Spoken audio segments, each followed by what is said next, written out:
Hola, os voy a enseñar una cosa que me está sorprendiendo un montón lo que me ha ocurrido. Aquí tengo plantados unos claveles o un tipo de clavel. Y aquí estos son unos semillas de girasoles que yo he plantado.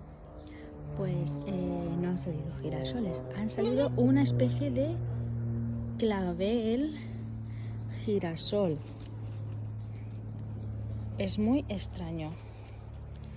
Son claveles, pero la planta es de girasol. Esto es muy extraño. No me ha pasado nunca.